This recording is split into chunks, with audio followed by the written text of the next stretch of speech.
Okay. सो कभी भी हम अगर ब्राउजर ओपन करते हैं तो हमेशा ब्राउजर के ऊपर जो भी वेब पेज हमें दिखाई देता है वो हर एक वेब पेज 3 लैंग्वेजेस से बनता है।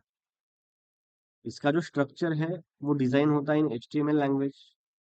जो इसकी स्टाइलिंग है, लाइक कलरिंग, ये कहाँ पे रखना है, मार्जिन पैडिंग कितनी सेट करनी है, इसका कलर कौन सा होने वाला है, बॉक्स के अंदर आए यहाँ पे देखिए बॉक्स दिखाई दे रहे हैं। तो ये जो स्टाइलिंग की चीजें हैं वो स्टाइलिंग की चीजें हम किसके अंदर डिफाइन करते हैं, CSS के अंदर। और जो एक्स्ट्रा फंक्शनैलिटी होती है वो हम डिजाइन करते हैं इनसाइड अ जावास्क्रिप्ट लैंग्वेज। तो उनमें से ही HTML हमने सीख ली। नाउ टुडे हम सीखने वाले हैं CSS के बारे में। तो बेसिकली CSS है क्या?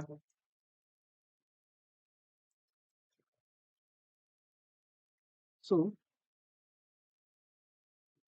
CSS stands for Cascading Style Sheet।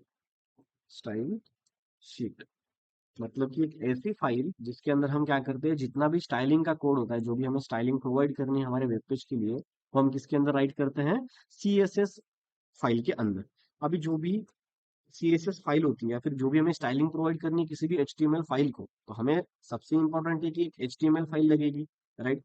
सो मैं यहाँ पे एक HTML फाइल क्रिएट कर देता हूँ। सो text document and suppose demo dot HTML हो गई क्रिएट। नाउ उसे ओपन कर दे इनसाइड नोटपैड।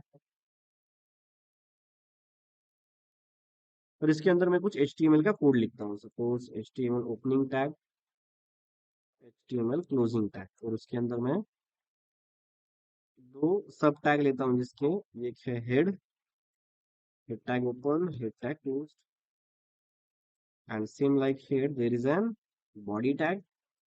और बॉडी टैग के अंदर body tag open, body tag close. Clear? So now inside a head tag I'm going to define a title of web page. For that we need to create a title tag. So I'm creating here a title tag, title, suppose demo page, and closing of title tag. Okay, सुना। अब ये जो body है, इस body के अंदर हम कौन सा डेटा लिखते हैं जो हमें डिस्प्ले करना है वेब पेज के ऊपर। सो मैं यहाँ पे सिर्फ एक H1 टैग लिखता हूँ, जिसके अंदर this is sample H1 tag या फिर हेडिंग। ठीक है, सो मैंने सिंपल एक H1 की हेडिंग डिस्प्ले की है। Now if we save and run the program, run करने के बाद हमें वहां पे दिखाई देगा this is sample H1 heading. ठीक है। नाउ अभी जैसे कि मैंने बताया आपको कि CSS मतलब क्या होता है, कि स्टाइलिंग प्रोवाइड करना, कि कलर चेंज करना है कुछ, जैसे दिख रहा है वैसे, उसकी साइज बढ़ानी है, कम करनी है, मार्जिन बढ़ानी है, पैडिंग बढ़ानी है। ये सभी स्टाइलिंग हम किसके अंदर करते हैं, CSS के अंदर, राइट। सो CSS अप्लाई करने के 3 तरीके हैं। ओके, तो जो CSS हम अप्लाई करते हैं किसी भी HTML फाइल को, तो apply CSS to the HTML file, we need to we have 3 ways. The first one is inline CSS, second one is internal CSS, and the last one is external CSS. External CSS. अब ये है क्या actually, inline CSS, internal CSS and external CSS। तो इनमें से जो सबसे पहला मैंने यहाँ पे लिखा है इनलाइन CSS। तो इनलाइन CSS मतलब क्या, कि अगर आपको CSS अप्लाई करने किसी भी HTML के ऊपर, तो इनलाइन CSS का मतलब है कि जिस टैग के ऊपर आपको अप्लाई करनी है उस टैग के अंदर there is an style attribute, and inside that style attribute we need to apply the property which we want to apply on that tag, right. जैसे कि फॉर एग्जांपल अगर कोई H1 नाम का टैग है, उस H1 नाम के टैग के अंदर मुझे सिर्फ उसी H1 टैग के लिए स्टाइलिंग अप्लाई करनी है, तो मैं क्या करता हूँ, इनलाइन CSS का यूज करता हूँ। Inside a inline CSS we have a style tag, and inside style tag हम क्या करते हैं, यहाँ पे कोई भी प्रॉपर्टी डिफाइन कर रहे हैं, जो हमें प्रॉपर्टी अप्लाई करनी है उसके ऊपर, we have to apply this property on the H1 tag. So मैं यहाँ पे डिफाइन करता हूँ कलर कोलन, सपोज जो भी कलर आपको देना है वो। सो मैं यहाँ पे लिखता हूँ रेड कलर। ठीक है। सो ये क्या है, एक स्टाइल नाम का एट्रीब्यूट है किसी भी टैग के अंदर, and then we have to apply the colour. हम क्या करना चाहते हैं, उस टैग का कलर चेंज करना चाहते हैं जो कि रेड हो। ये हो गया इनलाइन सीएसएस, जो कि मैं आपको अप्लाई करके अभी बता देता हूँ। फॉर एग्जाम्पल, जो मैंने यहाँ पे demo dot H T M L नाम की फाइल लिखी है, जिसके अंदर एक H1 टैग लिया है, तो इस H1 टैग के अंदर मैं क्या करता हूँ, यहाँ पे स्टाइल नाम का एट्रीब्यूट लेता हूँ। स्टाइल नाम के एट्रीब्यूट के अंदर कलर में चेंज कर देता हूँ, कलर कोलन रेड। ठीक है, इतना याद रखना है आपको कि स्टाइल एट्रीब्यूट के अंदर जो भी आप प्रॉपर्टी लिखोगे वो डबल कोट्स के अंदर लिखनी है। ओके, डबल कोट के अंदर सपोज कलर, उसके आगे कोलन, और कोलन के आगे जो भी प्रॉपर्टी की वैल्यू आपको लिखनी है वो वैल्यू यहाँ पे आपको डिफाइन करनी है, right. Style attribute, inside style attribute we are going to print this is sample H1 heading, और जिसका कलर क्या होने वाला है, रेड होने वाला है। अगर आप यहाँ पे डबल कोट्स मिस करोगे या फिर कोलन मिस करोगे तो आपका कलर रेड नहीं होगा। देखिए, सेव करते हैं, back to the browser, and when we refresh the file, so देखिए कलर चेंज हो गया। क्या, जो मैंने पहले हेडिंग लिखी थी उसका कलर हमने क्या कर दिया है, रेड कर दिया है। Is it clear? Did you get it inline CSS everyone? Online students clear है सर। ना? इसके अंदर मैं लिख के दे देता हूँ आपको syntax, what we need to do. कोई भी टैग और टैग के अंदर, suppose this is H1 tag, यही मैं सिंटैक्स की तरह लिख देता हूँ,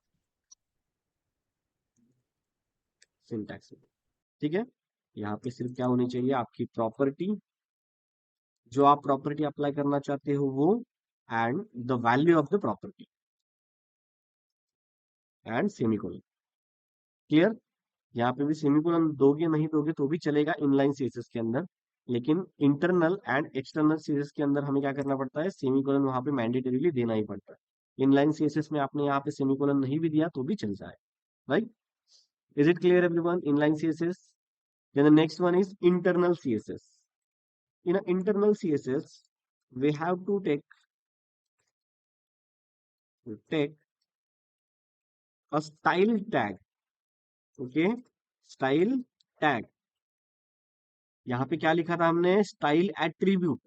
ओके, इनलाइन सीएसएस में we have to take style attribute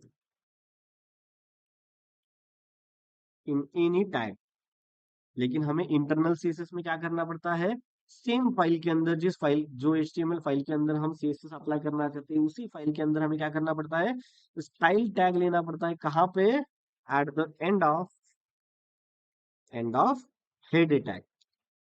कहाँ पे लेना है हमें वो, हेड टैग के एंड में। सो हियर मैं यहाँ पे एक दूसरा H2 ये लेता हूँ, H2 नाम की हेडिंग, जिसके अंदर लिखता हूँ this is sample H2 heading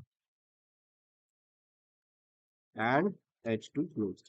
अभी मुझे क्या करवाना है, ये जो H2 नाम का टैग है, इस H2 नाम के टैग का कलर मुझे चेंज करके ब्लू करना है। तो ब्लू करने के लिए हमें क्या करना पड़ेगा, सबसे पहले तो हेड टैग का जो एंड है, उस हेड टैग के एंड के अंदर हम क्या करते हैं, यहाँ पे एक स्टाइल नाम का टैग लेते हैं, जिस स्टाइल नाम के टैग के अंदर we have to define the property as well as the value of that property. Okay, style attribute open, sorry, style tag open, style tag closed, and inside this style tag what we have to do, we have to take the property, sorry, first of all we have to take the tag। अभी किस tag के ऊपर आपको apply करना है, तो H2 tag के ऊपर मुझे अप्लाई करना है, H1 टैग के ऊपर अप्लाई करना है क्या, नहीं। Then we have to apply this on the H2 tag. उसके बाद opening curly bracket, closing curly bracket, and इसके अंदर हम क्या करते हैं, डिफाइन, इसके अंदर हम डिफाइन करते हैं जो प्रॉपर्टी आप लेना चाहते हो वो, और उसकी वैल्यू। सो सपोज मैं यहाँ पे लेता हूँ कलर कोलन ग्रीन। हियर मैंने क्या किया है, जो H2 नाम की हेडिंग ली है, उस H2 हेडिंग का यहाँ पे कलर चेंज कर दिया है, जो कि ग्रीन है। पहले कौन सा था, यस बोलिए। ठीक, पहले कौन सा था, नॉर्मल बाय डिफॉल्ट आपका व्हाइट कलर आता है, बैकग्राउंड, सॉरी, ब्लैक कलर आता है टेक्स्ट का, लेकिन मैंने क्या कर दिया, यहाँ पे कलर चेंज कर दिया है ग्रीन। और इतना याद रखिए कि कलर की स्पेलिंग गलत नहीं है, HTML CSS जावास्क्रिप्ट के अंदर कलर की स्पेलिंग यही लिखी जाती है। Okay, C O yellow you are लिखने की जरूरत आपको नहीं है, सीओ येलो आर ही लिखा जाता है। Okay, so now if you save this and back to the browser and refresh the page, तो देखिए यहाँ पे जो सेकंड हेडिंग मैंने ली थी H2 हेडिंग, उसका कलर ग्रीन हो गया क्या? यस, विजिबल है सभी को? Did you get it everyone? Internal CSS, inline css and internal css. In inline css, what we have to do, we have to take a style attribute, and inside the style attribute in double quotes we have to explain the property as well as the value of that property. And in a internal css we have to take the style tag, as well as inside a style tag what we have to do, we have to take the tag name, and inside the tag name we have to apply the property and the value of that property. And after that the semicolon is mandatory here. Okay, so आपको semicolon देना यहाँ पे mandatory है। समझ में आ गया? अभी आप अलग अलग, सपोज मैं अगर यहाँ पे दूसरा लेता हूँ, सपोज मैं यहाँ पे लेता हूँ H3 हेडिंग, और इस H3 हेडिंग के ऊपर this is sample H3 heading, H3 heading ऐसे में लेता हूँ, H3, क्लियर? सो अगर इसके ऊपर भी आपको अप्लाई करना है, then what we have to do, यहाँ पे हम क्या कर सकते हैं, ऐसा दूसरा एक H3 नाम का टैग लिख सकते हैं, जिसके अंदर हम क्या डिफाइन करेंगे, हम यहाँ पे डिफाइन करेंगे colour and sorry colour property. तो मैं यहाँ पे लेता हूँ CO yellow R colon yellow. Now if we save back to the browser and refresh the page, तो देखिए यहाँ पे येलो कलर हो गया क्या? क्लियर है सभी को? इंटरनल सीएसएस, इंटरनल सीएसएस समझ में आ गया कैसे यूज Yes, करते sir. हैं सिंटैक्स इंटरनल सीएसएस, और किस फाइल में, HTML फाइल के अंदर ये सब करते हैं हम, inline CSS as well as internal CSS. What we have to do, we have to take the style tag, and inside style tag जो भी हम यहाँ पे सिलेक्टर लेना चाहते हैं, वो सिलेक्टर मतलब कि जो टैग आप लेना चाहते हो उस वो tag, and inside the tag we have to take the property colon value of that property and semicolon, and इसके end में end of the style tag. Is it clear? समझ में आ गया यहाँ तक सभी को? Then the last one is external CSS. In external CSS we have to create an external file. We have to create a file with .css extension and link that file with the respective HTML document, respective HTML document, मतलब जिस HTML document के अंदर आप ये CSS apply करना चाहते हो उसे हमें क्या करना पड़ता है, ये फाइल लिंक करनी पड़ती है। और वो लिंक कैसे किया जाता है, कैसे करते हैं, वो मैं आपको एक्सप्लेन करता हूँ, ठीक है? It is commonly used, commonly used क्या है, it separates styling and other codes, other code, मतलब ये एक्सटर्नल सबसे ज्यादा कौन सा सीएसएस यूज किया जाता है, एक्सटर्नल सीएसएस यूज किया जाता है। क्यों? क्योंकि वहां पे स्टाइल कोड अलग रहेगा और HTML कोड अलग अलग रहेगा, इसकी वजह से कंफ्यूजन हमारा कम होता है, और ज्यादा से ज्यादा मतलब कि ज्यादा से ज्यादा हमें अलग अलग सेपरेटली दिखाई देता है सभी को, HTML की फाइल में HTML का कोड, CSS की फाइल में CSS का कोड। सो इस एक्सटर्नल CSS के अंदर हम क्या करते हैं, एक एक्सटर्नल .css एक्सटेंशन वाली एक फाइल क्रिएट करते हैं, और उसे लिंक किया जाता है हमारे HTML डॉक्यूमेंट के साथ। अभी वो क्रिएट कैसे करनी है, सॉरी लिंक कैसे करनी है आपको, वे link tag is used to link a CSS file to the HTML document. And the next thing, one thing you have to remember, link tag is always taken at the end of the head tag. Head tag के and में हम हमेशा क्या लेते हैं, ये link tag लेते हैं। क्लियर है? सुनाओ एक्सटर्नल सीएसएस को यूज करके देख। सुनाओ, जिस फोल्डर के अंदर हमारी ये डेमो डॉट एचटीएमएल फाइल नाम की फाइल है, तो वहीं पे मैं क्या करता हूँ, एक दूसरी डॉट सीएसएस नाम की एक्सटेंशन वाली एक फाइल क्रिएट कर देता हूँ, जिसका नाम मैं लगता हूँ स्टाइल। और यहाँ से एक्सटेंशन हटाने के बाद यहाँ पे लिखता हूँ उसका एक्सटेंशन डॉट सीएसएस। तो यहाँ पे चेक कर लीजिए, पहले फाइल का टाइप क्या दिखाई दे रहा है आपको, टेक्स्ट डॉक्यूमेंट। लेकिन जैसे मैं इसे एंटर करता हूँ, तो एंटर करने के बाद यहाँ पे देखिए आपको सीएसएस सोर्स फाइल दिखाई देगा।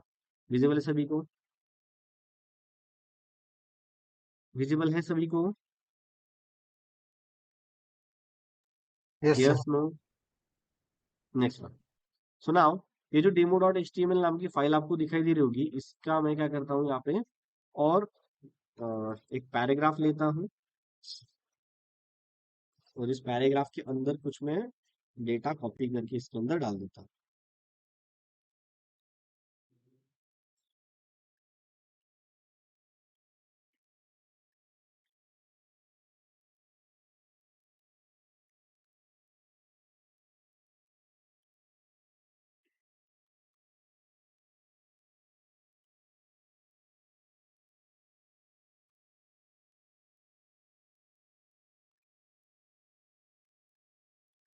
ठीक है, तो इस पैराग्राफ के अंदर मैं कुछ डेटा डाल देता हूँ, and of the paragraph tag. पहले मैं सिंपली आपको दिखा देता हूँ कि ये कैसा दिखेगा। ठीक है, सो now if you refresh the page, तो आपको दिखाई दे रहा होगा ये ऐसा दिख रहा है। विजिबल है सभी को? यस, डेटा दिखाई यस दे रहा है सर। सभी को? विजिबल है? Yes sir. सुनना, अभी हमें क्या करना है, इस पैराग्राफ के ऊपर स्टाइलिंग अप्लाई करनी है। तो पैराग्राफ के ऊपर स्टाइलिंग हम कैसे अप्लाई करेंगे, यूजिंग द लिंक टैग, मतलब कि एक्सटर्नल सीएसएस क्रिएट करके, राइट। तो यहाँ पे पैराग्राफ टैग एंड कर दिया। सुना, अभी हमें क्या करना है कि ये जो एक्सटर्नल फाइल है, सबसे पहले तो एक्सटर्नल फाइल जो हमने क्रिएट की है, उस फाइल के अंदर जाता हूँ मैं, स्टाइल डॉट सीएसएस के अंदर। पहले इसे ओपन करते हैं नोटपैड। नाउ किसके ऊपर हमें स्टाइलिंग अप्लाई करनी है, पैराग्राफ के ऊपर। सो मैं यहाँ पे लिखता हूँ पी टैग, क्योंकि पी टैग के ऊपर मुझे क्या करनी है, कुछ अप्लाई करना है। तो पी टैग के ऊपर मुझे एक प्रॉपर्टी अप्लाई करनी है। सपोज मैं क्या करता हूँ, बैकग्राउंड उसका अलग रख देता हूँ, बैकग्राउंड हाइफन कलर कोलन, मैं यहाँ पे लिखता हूँ ग्रे। मैं क्या कर रहा हूँ, जो पैराग्राफ टैग है उस पैराग्राफ टैग का बैकग्राउंड कलर चेंज कर रहा हूँ, जो कि होगा grey. So now if we save, save करके अगर रिफ्रेश करके देखेंगे तो नहीं होगा। क्यों? क्योंकि हमने अभी तक ये जो HTML फाइल है, उस HTML फाइल के साथ हमारी CSS फाइल को अटैच किया है क्या? नहीं किया है। So what we have to do, we have to attach this dot CSS file with our HTML file, right. So HTML file के अंदर जाते हैं, हमें क्या करना है, at the end of the head tag वहां पे क्या करना है, एक लिंक टैग का यूज करना है। सो मैं यहाँ पे यूज करता हूँ लिंक। लिंक के अंदर जैसे कि मैंने बताया आपको कि सबसे पहला एट्रीब्यूट होता है REL, और जिसके अंदर हमें क्या लिखना पड़ता है, स्टाइल शीट। क्लियर? दूसरा href, और href के अंदर हम क्या करते हैं, यहाँ पे मेंशन करते हैं जो कि फाइल का नेम है, या फिर जो भी आप जहां से भी फाइल ले रहे हो उसके अंदर उसके पाथ हम क्या करते हैं, डिफाइन करते हैं href के अंदर।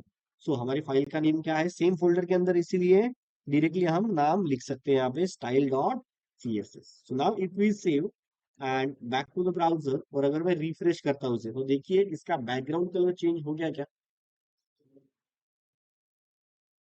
Yes, is it done? Yes sir.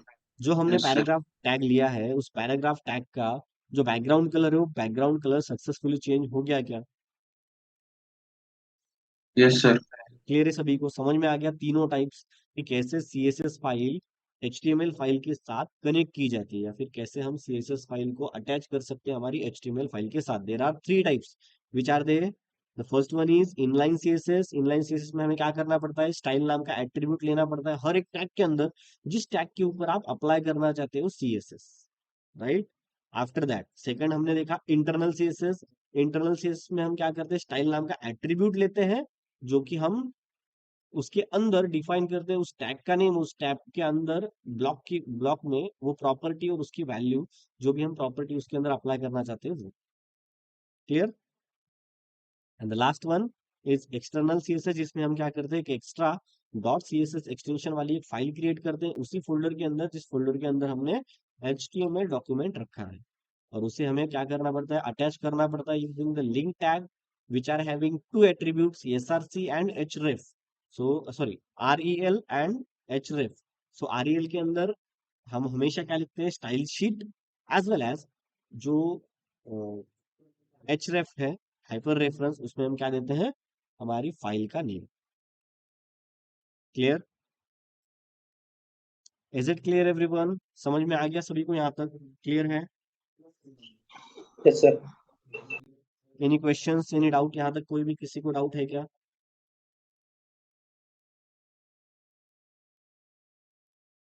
Yes,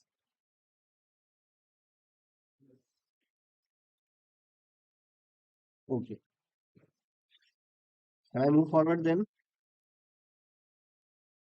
या, सो नाउ ये तीनों टाइप हमने देख लिए कि CSS फाइल को HTML फाइल के साथ अटैच कैसे करें। देन नेक्स्ट, जो हमने अभी तक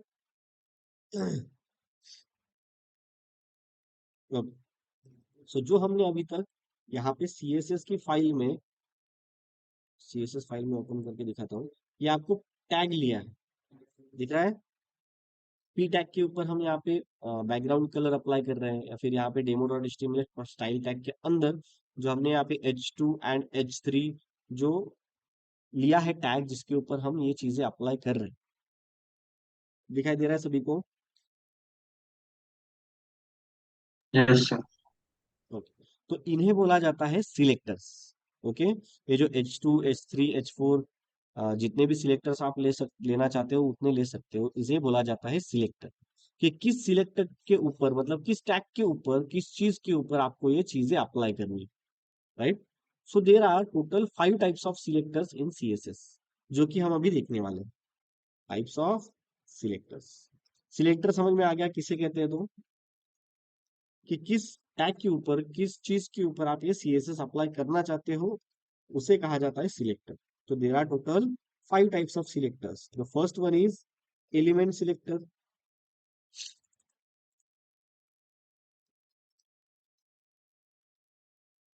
second one is group selector, third one is class selector, next one is ID selector, and the last one is universal selector. Universal selector. So अभी हम ये 5 देखने वाले कि एक टाइप्स ऑफ सिलेक्टर होते क्या है, ठीक है? एलिमेंट सिलेक्टर मतलब क्या, कि अगर इसके अंदर आप कोई भी सिंगल टैग लेते हो, जैसे कि H1 है, H2 H3, जिस भी टैग के ऊपर, सिंगल टैग के ऊपर अगर आपको अप्लाई करना है, देन हम क्या करते हैं, एलिमेंट सिलेक्टर का यूज करते हैं। Now next one is group selector. अभी ग्रुप सिलेक्टर मतलब क्या, कि अगर आपको ऐसी स्टाइलिंग अलग अलग टाइप के सिलेक्टर्स के ऊपर सेम स्टाइलिंग आपको अप्लाई करनी है, सपोज यहाँ पे क्या करना है हमें, ये जो demo.html फाइल के अंदर है, तो मैं यहाँ से ये चीजें हटा देता हूँ, ठीक है? स्टाइल नाम का एट्रीब्यूट भी हटा देता हूँ। अभी हम जितनी भी स्टाइलिंग सीखेंगे वो कहाँ पे सीखेंगे, एक्सटर्नल CSS के अंदर, ठीक है? सुना, अभी मैं सेव करके आपको दिखा देता हूँ एक बार कि हमारी फाइल कैसे दिखेगी। ये फिर रिफ्रेश, तो देखिए यहाँ पे H1 के अंदर भी मैंने ये लिया है, सो H1 के अंदर की स्टाइलिंग में हटा देता हूँ बस। So if we save back to the browser and refresh, तो ऊपर के तीनों टैग देखिए, तो तीनों टैग का कलर कैसा है, ब्लैक ही है। क्लियर? तो तीनों में से जो H1 एंड H2 नाम की हेडिंग टैग है, तो उस हेडिंग टैग के ऊपर, दोनों हेडिंग टैग के ऊपर मुझे सेम स्टाइलिंग अप्लाई करनी है। दैट मीन्स मुझे क्या करना है, दोनों का भी कलर चेंज करना है लेकिन सेम रखना है। तो मैं क्या करता हूँ, वहां पे यूज करता हूँ एलिमेंट, सॉरी, ग्रुप सिलेक्टर, कि एक साथ अलग अलग इसके ऊपर हम क्या कर सके, ये अप्लाई कर सके। सो मैं यहाँ पे क्या करता हूँ, किस किस के ऊपर करनी है हमें, H1 के ऊपर भी करनी है और H2 के ऊपर भी करनी है, राइट?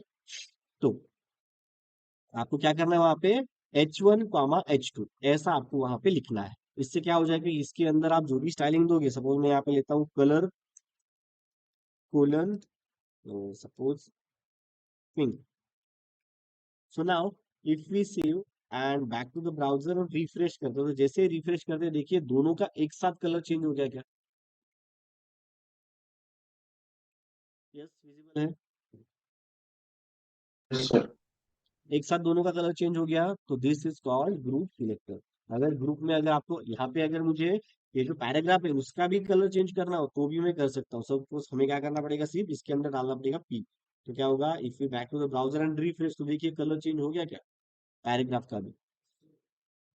तो जिस जिस चीज के ऊपर एक साथ आपको स्टाइलिंग अप्लाई करनी है, then what we have to do, we have to use the group selector. मतलब बार बार हमें वो कोड लिखने की जरूरत नहीं पड़ेगी।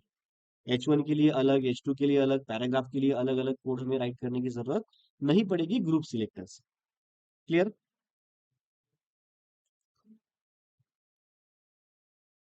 क्लियर है Sir. क्या? सो H1 comma H2 comma Yes, sir. Paragraph tag. Now the next one is class selector. अभी क्लास सिलेक्टर क्या होता है? क्लास सिलेक्टर मतलब कि अभी ये तो हो गया हेडिंग, राइट, सॉरी ये तो हो गया टैग। लेकिन टैग के अंदर आपको कोई ऐसा डिवीजन चाहिए, ऐसा आपको कोई स्पेसिफिक चीजें हैं। फॉर एग्जांपल अगर सपोज यहाँ से लेके रैंडमली मुझे ये करना है, यहाँ से लेके यहाँ तक, हम क्या कर सके, यहाँ से लेके यहाँ तक मुझे कलर चेंज करना, ठीक है। अगर यहाँ से लेके ये तीन है, ये तीन चीजें हैं, तो यहाँ तक हमें क्या करना है, इसका कलर चेंज करना है या फिर कोई भी प्रॉपर्टी अप्लाई करनी है, तो हम क्या करते हैं, एक DIV मतलब डिवीजन नाम का एट्रीब्यूट है HTML के अंदर, ठीक है। HTML के अंदर एक DIV नाम का मतलब क्या करता है, वो डिविजन्स बना के देता है। सो DIV नाम का एट्रीब्यूट, DIV नाम का टैग जिसके अंदर रहता है क्लास नाम का एट्रीब्यूट। और इस क्लास नाम के एट्रीब्यूट के अंदर हम क्या कर सकते हैं, ये जो डिवीजन हम बना रहे हैं, ये जो पैराग्राफ या फिर ये डिवीजन इतनी हम बना रहे हैं, उसका हम कुछ भी नाम रख सकते हैं। सो सपोज मैं यहाँ पे लिखता हूँ नाम उसका टेस्ट, टेस्ट 1 नाम रखता हूँ। तो ये क्या बन गया, इतना हमारा डिवीजन बन गया। तो एंड भी करना जरूरी है। जिस डिवीजन के अंदर क्या क्या है, तीन टैग्स हमने लिए हैं, कौन कौन से, H1 H2 एंड H3। तो अगर डायरेक्टली इस क्लास के ऊपर आपको अप्लाई करना हो कोई भी CSS, then what we have to do, we have to use this class name, ठीक है। क्लास सिलेक्टर मतलब क्या, कि अगर आप कोई डिवीजन बना रहे हो रैंडमली, उस डिवीजन के अंदर अगर आपको CSS अप्लाई करनी है, then what we have to do, we have to use the class name. Class name आप एक ही क्लास नेम मल्टीपल चीजों के लिए अप्लाई कर सकते हो। जैसे कि मैं आपको करके दिखाता हूँ, यहाँ पे मैंने क्लास का नेम क्या लिया है, test 1। So if we save now, अभी CSS फाइल के अंदर लाते हैं। अभी क्लास के ऊपर अगर आपको CSS अप्लाई करनी है, तो CSS अप्लाई कैसे करनी है आपको, सबसे पहले वहां पे लिखा जाता है डॉट और क्लास का नेम। सो क्लास का नेम है test 1, right. So after that inside this we are going to write the code, जो भी हमें प्रॉपर्टी अप्लाई करनी है। सो मैं यहाँ पे क्या करता हूँ, बैकग्राउंड कलर इसका चेंज कर देता हूँ, background hyphen colour colon, suppose मैं कर देता हूँ yellow. Clear? So if we save back to the browser now and refresh, तो देखिए एक साथ इन तीनों चीजों का, ये जो डिवीजन सेक्शन है, उन सेक्शन का ये चेंज हो गया क्या, कलर हो गया चेंज। अब ये जो सेक्शन है या फिर ये जो डिवीजन है, ऐसा ही यही क्लास मुझे क्या करना है, अलग अलग जगह पे मुझे टेस्ट 1 नाम का क्लास यूज करना है। Then we also have to use the division everywhere. तो इसका नाम क्या है, अभी क्लास है टेस्ट 1। तो हम क्या कर सकते हैं, अलग अलग और भी क्लासेस अप्लाई यूज कर सकते हैं, जिसके अंदर हम ये डिफाइन कर सकते हैं। फॉर एग्जांपल अगर मैं सपोज यहाँ पे कुछ हेडिंग डिफाइन करता हूँ या फिर एक पैराग्राफ डिफाइन कर देता हूँ मैं, ये हो गया एंड ऑफ द पैराग्राफ जो ऊपर का है। और यहाँ से मैं क्या कर रहा हूँ, एक सेपरेट पैराग्राफ क्रिएट कर रहा हूँ। अब ये जो पैराग्राफ है, उस पैराग्राफ का भी आप क्या कर सकते हो, क्लास डिफाइन कर सकते हो, जो क्लास हमने ऊपर लिखा है। So suppose class equals to मैं कर देता हूँ test 1। So now if we save back to the browser and refresh, तो देखिए जो हमने पैराग्राफ दूसरा डिफाइन किया था, जिसके ऊपर में हमने क्लास अप्लाई किया टेस्ट 1 नाम का, तो उसके अंदर जो हमने स्टाइलिंग प्रोवाइड की थी, वो सभी क्लासेस के ऊपर, मतलब जहां जहां पे हमने टेस्ट 1 नाम का क्लास रखा है, वहां वहां पे वो स्टाइलिंग अप्लाई हुई क्या? Yes. Yes, sir. Yes sir. समझ में आ गया क्लास सिलेक्टर की अगर एक ही स्टाइलिंग आपको मल्टीपल जगह पे यूज करनी है तो आपको क्या करना पड़ेगा, क्लास सिलेक्टर यूज करना पड़ेगा। आपको वहाँ पे डिवीजन से क्लास क्रिएट करना पड़ेगा और उसके अंदर जो भी आप मेंशन करना चाहते हो वो आप उसके अंदर मेंशन कर सकते हो, जो भी आपको स्टाइलिंग प्रोवाइड करनी है वो। Clear? Is it clear everyone? Yes, no? Yes sir. All student? Yes. Yes sir. बाकी लोगों को समझ में नहीं आ रहा है क्या? Yes, sir. The next one, the next one is ID selector. अभी यहाँ पे जो हमने स्टाइलिंग अप्लाई की है, फॉर एग्जाम्पल अगर मैं यहाँ पे कहीं पे भी H1 नाम का टैग लेता हूँ, सपोज मैं अगर यहाँ पे लेता हूँ H1 टैग और H1 टैग के अंदर लिखता हूँ सपोज दिस इज लाइन 1, ठीक है, H1, और ऐसे ही मैं 3-4 लाइंस ले लेता हूँ, ठीक है, सेव करते हैं। अब यहाँ पे देखिए CSS के अंदर हमने H1 पे क्या अप्लाई किया है, H1 के ऊपर हमने अप्लाई किया है कलर पिंक। तो जहां पे भी इस ये जो demo.html नाम की फाइल है, तो जहां पे भी आप H1 टैग अभी लोगे तो उसके ऊपर ऑटोमेटिकली उसका कलर क्या हो जाएगा, पिंक हो जाएगा। देखिए सेव करते हैं, back to the browser and if you refresh तो देखिए दिस इज लाइन 1 का ये कैसा आ रहा है, कलर पिंक आ रहा है, लेकिन मुझे नहीं चाहिए। सपोज मुझे ये जो थर्ड लाइन है तो उसके ये चेंज कर देता हूँ numbers. This is line 1, this is line 2, this is line 3, this is line 4 and 5. So save back to the browser and refresh. तो देखिए पांचों की पांचों लाइन कैसी है, ऑटोमेटिकली पिंक में आ रही है। लेकिन मुझे जो थर्ड जो लाइन है वो थर्ड लाइन पिंक में नहीं ब्लैक में चाहिए या फिर दूसरे कोई कलर में चाहिए। तो अभी हमने तो अप्लाई कर दिया है H1 के ऊपर, राइट? तो जितने भी H1 टैग हम इसके अंदर लेंगे अभी वो सभी के कलर क्या हो जाएंगे, चेंज हो जाएंगे जो हमने H1 के ऊपर अप्लाई किए हैं। लेकिन मुझे क्या चाहिए, ये जो लाइन 3 है उस लाइन 3 का कलर चेंज चाहिए। तो हम क्या कर सकते हैं ऐसे वक्त, अगर आपको किसी सिंगल एंटिटी का कलर या फिर सिंगल एंटिटी की स्टाइलिंग चेंज करनी है, like here I am going to change the colour of the line 3 heading, right?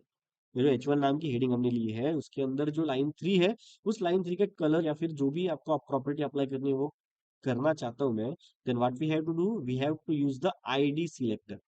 तो उसके लिए हमें क्या करना पड़ेगा, यहाँ पे जो H1 टैग है, जो थर्ड लाइन का H1 टैग है उसके अंदर हमने आईडी लेना पड़ेगा, जो हमने इनपुट टैग में देखा है आईडी नाम का एट्रीब्यूट। तो आईडी का नेम आप कुछ भी लिख सकते हो, सपोज मैं आईडी का नेम लिखता हूँ टेस्ट 2, ठीक है।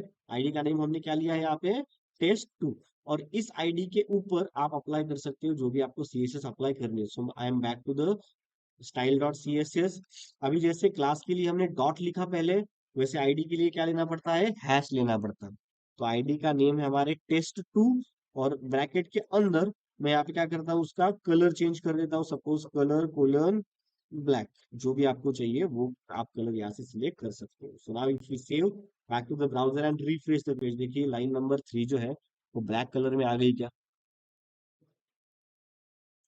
Class selector and ID selector इसके अंदर डिफरेंस इतना है कि जो आईडी सिलेक्टर है वो एक आईडी का एक नेम आप बार बार यूज नहीं कर सकते। फॉर एग्जाम्पल अगर मैं यहाँ पे ले रहा हूँ HTML फाइल के अंदर, अगर मैं यहाँ पे आईडी का नेम लेता हूँ test 2, then what we have to do, ये जो टेस्ट 2 नाम का नेम है, ये टेस्ट 2 नाम का नेम हम बार बार यूज नहीं कर सकते, हम एक ही बार ले सकते हैं। लेकिन जो क्लास,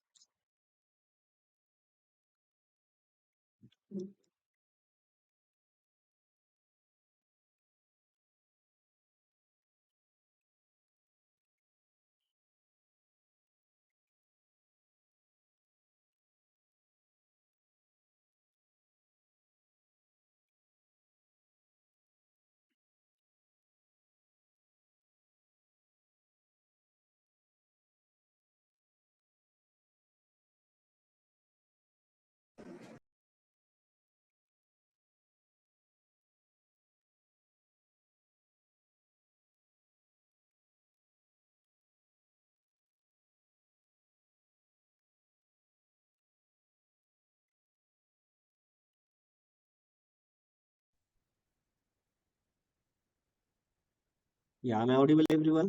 सो जैसे कि मैंने बताया आपको कि ये जो आईडी का नेम है वो आईडी का नेम हम रिपीट नहीं कर सकते। ये हम एक ही बार ले सकते हैं, लेकिन क्लास का नेम हमने क्या किया, 2 बार यूज किया। यहाँ पे भी क्लास टेस्ट1 एज वेल एज ऊपर जो डिवीजन हमने बनाया था उस डिवीजन का भी क्लास का नेम हमने क्या लिया था, test one. But we cannot use ID name second time. तो आपको क्या करना पड़ेगा, हर बार आईडी यूज किस लिए किया जाता है बेसिकली, अगर किसी बहुत सारे टैग में से किसी एक का, एक अलग एंटिटी का नेम आपको या फिर स्टाइलिंग आपको चेंज करनी है, then what we have to do, we have to use the ID selector. Clear? And the last Yes, thing, sir. Yes, sir. That will be universal selector. Class selector के लिए dot, and dot के आगे जो भी आपका class का name है वो क्लास का नेम, एंड आईडी सिलेक्टर के लिए हैश एंड आईडी का नेम, ऐसे आपको यूज करना है। Then the universal selector. अभी यूनिवर्सल सिलेक्टर मतलब क्या, कि हमारी फाइल के अंदर जितने भी टैग्स हमने दिए उन सभी टैग के ऊपर अगर आपको सेम स्टाइलिंग अप्लाई करनी है, then what we have to do, we have to use the universal selector. जितने भी टैग है हमारे HTML फाइल के अंदर, उन सभी के ऊपर अगर आपको स्टाइलिंग अप्लाई करनी है अलग अलग, देन हमें क्या करना पड़ता है, वहां पे यूज करना पड़ता है यूनिवर्सल सिलेक्टर। फॉर एग्जाम्पल, अभी मैं क्या करता हूँ, ये जो style dot C S S है, उस style dot C S S के ऊपर से यहाँ पे मैं यूज करता हूँ asterisk symbol, that means universal selector. और यूनिवर्सल सिलेक्टर सिलेक्ट करके यहाँ पे मैं क्या करता हूँ, उसका बैक, हर एक का, सभी चीजों का बैकग्राउंड चेंज कर देता हूँ। So background hyphen colour colon red कर देता हूँ। Okay, red. So if we save now back to the browser and refresh the page, तो देखिए सभी चीजों का बैकग्राउंड कलर रेड हो गया क्या। सिर्फ आपको यहाँ पे चुनिंदा चीजों का बैकग्राउंड कलर चेंज दिख रहा होगा, क्यों, क्योंकि हमने वो सेपरेटली चेंज किया है। इसकी वजह से जो आपने चेंज किया है उसका कलर चेंज नहीं होगा, जो बाकी की चीजें हैं जिसपे बैकग्राउंड कलर नाम की प्रॉपर्टी अप्लाइड नहीं है, उन सभी चीजों का यहाँ पे क्या हो जाएगा, बैकग्राउंड का कलर चेंज हो जाएगा, जो भी हम देना चाहते हैं वहां पे। वो यूनिवर्सल सिलेक्टर मतलब कि क्या, सभी जितने भी टैग हमने यूज किए इसके अंदर, उन सभी का बैकग्राउंड कलर या फिर जो भी प्रॉपर्टी आप अप्लाई करना चाहो, वो प्रॉपर्टी ऑटोमेटिकली सभी टैग के ऊपर अप्लाई हो जाएगी। क्लियर? पांचों टाइप्स ऑफ सिलेक्टर समझ में आ गए? Yes, sir. Yes, sir. Clear है सभी को? कौन कौन से देखे हमने, element selector, group selector, class selector, ID selector and universal selector. Clear है सभी को? किसी को भी कोई डाउट है तो पूछ लीजिए अभी।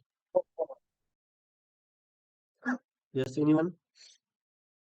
कोई डाउट है किसी को? Okay, should I move forward then?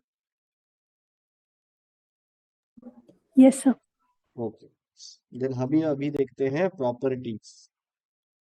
जो हमें प्रॉपर्टीज अप्लाई करनी पड़ती है CSS के अंदर, वो अभी प्रॉपर्टीज देखने वाले हैं। जैसे कि सबसे पहली प्रॉपर्टी हमने क्या देखी, कलर। और कलर के अंदर आप कोई भी कलर, जितने भी कलर आपको पता है वो कलर उसके अंदर मेंशन कर सकते हो, ठीक है। और अगर आपको याद नहीं है, कलर आप ऐसे भी मेंशन कर सकते हो, like red, yellow, white, green, जैसे आपको मेंशन करने हैं वैसे भी। और दूसरा तरीका ऐसा है कि कलर आप ऐसे भी मेंशन कर सकते हो, कलर कोलन, यहाँ पे लिखना पड़ता है RGB, और RGB के अंदर यहाँ पे कलर के परसेंटेज, सपोज मैं रेड लेता हूँ 22%, ग्रीन लेता हूँ 55% और ब्लू लेता हूँ 8%। ठीक है, इससे कौन सा कॉम्बिनेशन बन जाएगा वो देख लीजिए आप।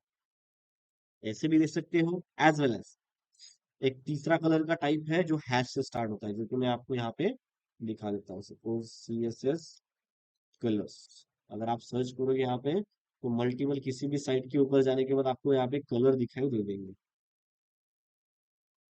ये हेक्स कलर, देखिए ऐसे बहुत सारे हैश, FFF, ऐसे बहुत सारे कलर्स होते हैं। देख लीजिए, ऐसे आप कोई भी कलर यहाँ से यूज कर सकते हैं। इसका ये कोड है #E82EE।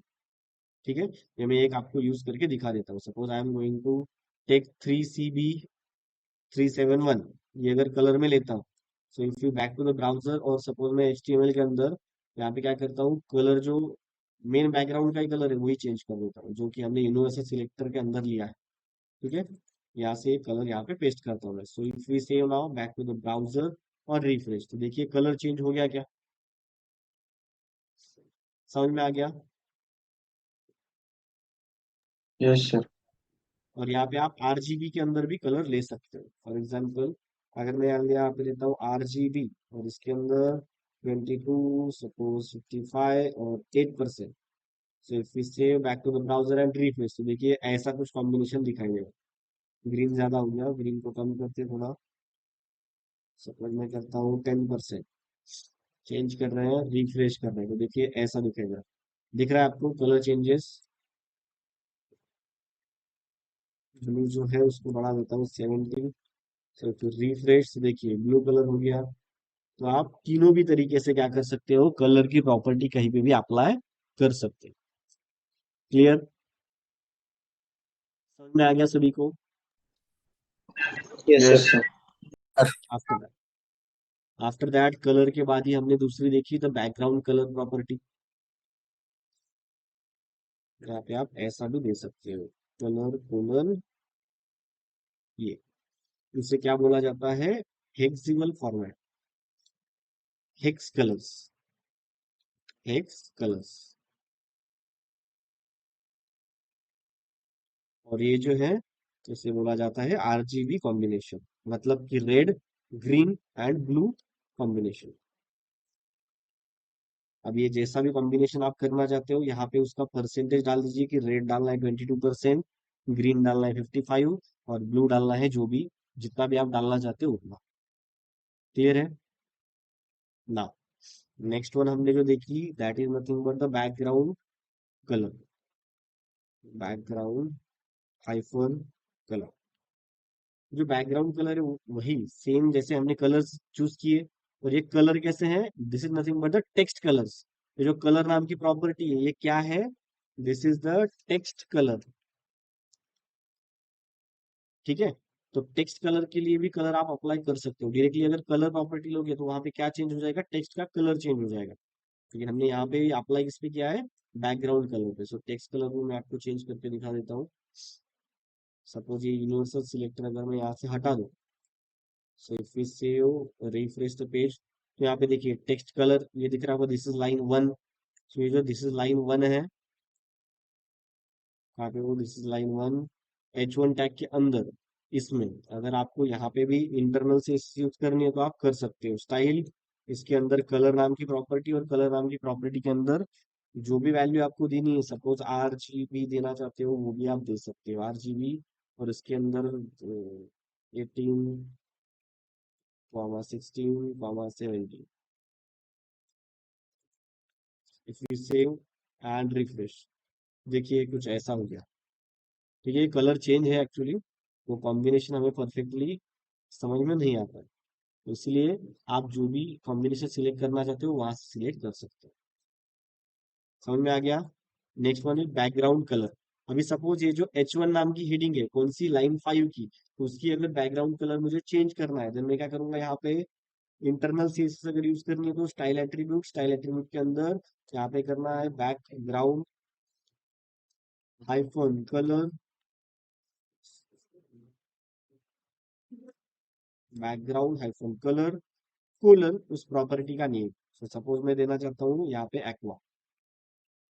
सेव करते हैं बैक टू द ब्राउजर और रिफ्रेश। तो देखिए लाइन नंबर 5 जो है उस 5 का कलर चेंज हो गया क्या, बैकग्राउंड कलर। और अगर आपको पूरा का पूरा कलर चेंज करना है बॉडी का, तो बॉडी टैग के ऊपर भी आप बैकग्राउंड कलर अप्लाई कर सकते हो। तो style dot C S S में आता हूँ मैं, तो मुझे क्या करना है, जो बॉडी टैग है, बॉडी टैग मतलब कि जितना भी आपको वेब पेज पे डिस्प्ले होता है उसका, तो उसका ही मुझे अगर बैकग्राउंड कलर चेंज करना है, then also we have to choose the background hyphen colour. ये याद रखिए कि बैकग्राउंड और कलर में हाइफन ही देना है, यहाँ पे स्पेस या फिर दूसरी कुछ चीज देने की जरूरत नहीं है, सिर्फ हाइफन यूज होता है। ओके, बैकग्राउंड हाइफन कलर, और मैं यहाँ पे देता हूँ marine. So save back to the browser and refresh. Okay, marine नहीं होगा अपना, एक्वा मरीन होगा, aquamarine. So save and refresh. Body को नहीं हुआ क्या, बैकग्राउंड हाइफन कलर कोलन, ठीक है, एक्वा मरीन नहीं होगा, हो गया। ठीक है, दिख रहा है? दूसरा colour suppose tomato, save refresh. तो देखिए आ गया क्या कलर, समझ में आ गया सभी को? यस, दोनों प्रॉपर्टीज क्लियर है क्या? Colour and background colour. Yes, yes sir. Background colour समझ में आ गया। इसके आगे कोलन देके आप कोई भी बैकग्राउंड कलर का नेम जो भी देना चाहते हो वो आप यहाँ पे मेंशन कर सकते हो। डन। ओके, सो इसका स्क्रीनशॉट ले लीजिए। Student take the screenshot of this.